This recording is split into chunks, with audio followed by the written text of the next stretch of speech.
हाथ में अपने शेयर में बता दीजिए सर आप। पहला stock Abhishek ji federal bank है। स्टॉक में करेक्टिव मूव के बाद अगर हम इसका सेटअप देखें तो ऑलमोस्ट पिछले 5-7 दिनों से एक रिकवरी का ट्रेंड यहाँ पे देखने को मिला है। स्टॉक में आज जिस तरीके से लॉन्ग बिल्टअप बने 20 डे 50 डे मूविंग एवरेज को स्टॉक ने वापस सरपास किया है। हमें लगता है यहाँ पे बाय करना चाहिए। फेडरल बैंक में हम अपसाइड के टारगेट जो एक्सपेक्ट कर रहे हैं वो आना चाहिए करीब 155 से लेके 158 तक की upside trading point of view से देखने को मिल सकती है। स्टॉप लॉस जो रखना होगा वो करीब होगा 143 के आसपास।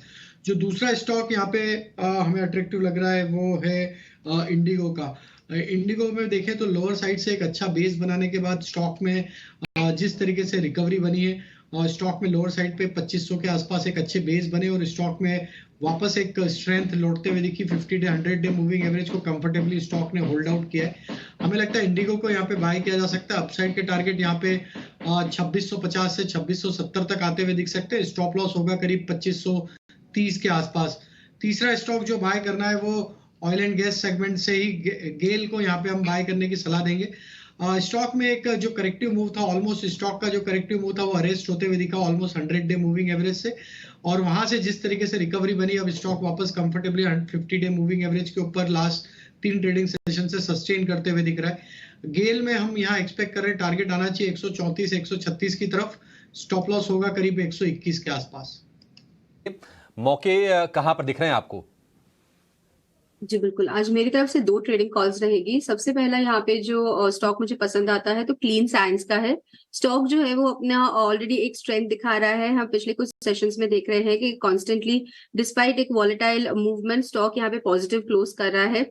आप करंट लेवल से इसके अंदर एंटर कर सकते हैं। आपका जो यहाँ पे टारगेट रहता है तो आप ऊपर की तरफ में 1425 से 30 तक का एक अपमूव एक्सपेक्ट कर सकते हैं। स्टॉप लॉस जो है वो आपको 1350 का मेंटेन करके चलना है। दूसरा स्टॉक जो मुझे यहाँ पे पसंद आता है तो OIL का है। OIL में भी अगर हम देख रहे हैं तो स्ट्रक्चर यहाँ पे एक बुलिश साइड का बना हुआ है। ऊपर की तरफ में इसके अंदर आप एक्सपेक्ट कर सकते हैं 325 तक का एक अपमूव यहाँ पे विटनेस हो सकता है। स्टॉप लॉस जो है वो आपको 308 का मेंटेन करना है।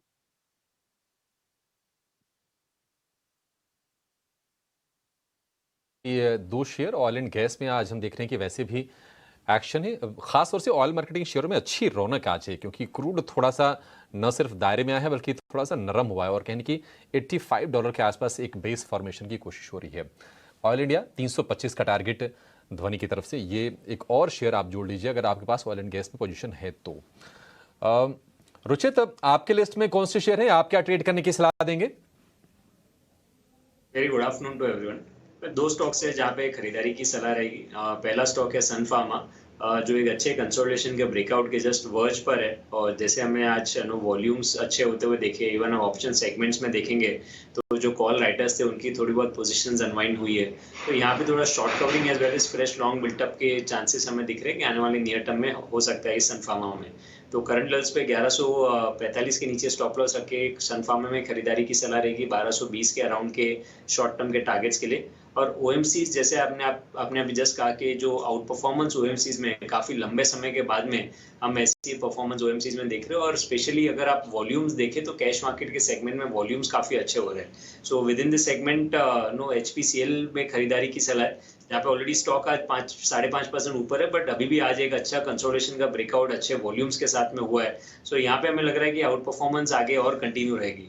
तो 268 के नीचे स्टॉप लॉस रख के HPCL में खरीदारी कर सकते हैं 290 के अराउंड के टारगेट्स के लिए।